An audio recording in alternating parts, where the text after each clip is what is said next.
деля никого. Искусственно занизили число жителей в республике, довели его до 70 тысяч всего лишь. Якобы на русскоязычном населении только 70 тысяч. В то время, когда у нас только в городе Грозном пенсионеров 170 тысяч русскоязычного населения. Планы страшные. Меня обвиняют, что якобы я ложная, даю пропаганду, информацию. Не я подписывал план эвакуации, так называемую эвакуацию, а на самом деле план депортации. Вы можете ознакомиться. Вот решение от 1 декабря. И посмотрите, что в этом плане. Куда эвакуирует граждан Чеченской Республики. Пункт. А обложку можно посмотреть? Пожалуйста. Запомните, распоряжение номер 1887-Р от 1 декабря, город Москва. За подписью Черномырдина. Подпись, секунду, пожалуйста. Печать. Есть. А вот план приложения к нему. Читайте пункт 8.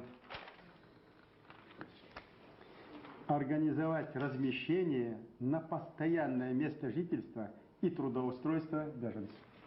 Депортируют куда?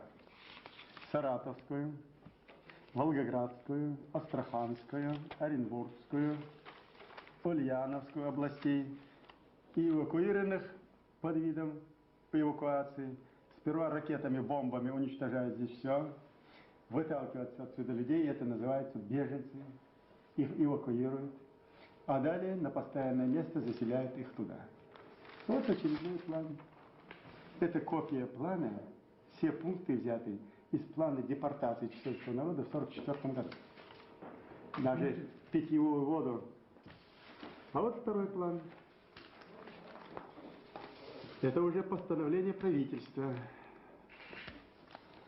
от 9 декабря, номер 1361, город Москва, 1994 года.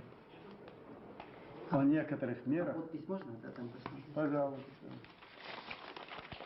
И печать. Пожалуйста. А вот посмотрите пункт, что гласит.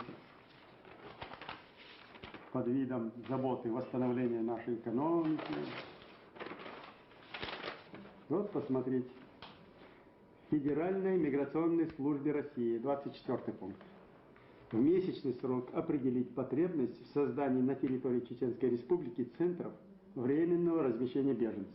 Зачем центры создавать там, откуда люди убежали? Они могут представить себе дома и вынужденных переселенцев. Обеспечить при реализации федеральной миграционной программы первоочередные функционирование, финансирование мероприятий по комплексному расселению беженцев и вынужденных переселенцев. Для чего комплексно расселять беженцев? Значит, беженцы, которые находятся в России, восстановить функционирование Аргунского заповедника и Республиканского драматического театра. Вот вся наша задача. Реализация поставленной задачи. Кто ее провоцирует? Федеральное собрание, парламент Российской Федерации, аппарат Государственной Думы.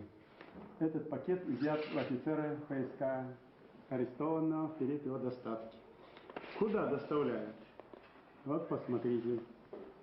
Натеречный район Чеченской Республики, село Знаменское, Временному Совету. Причем пакет уже заготовленный с фиксимильным. Видите, Временному Совету уже пакет подготовленный уже заранее. Вот этим занимается Дума. Кто подписывает? Митюков, первый заместитель.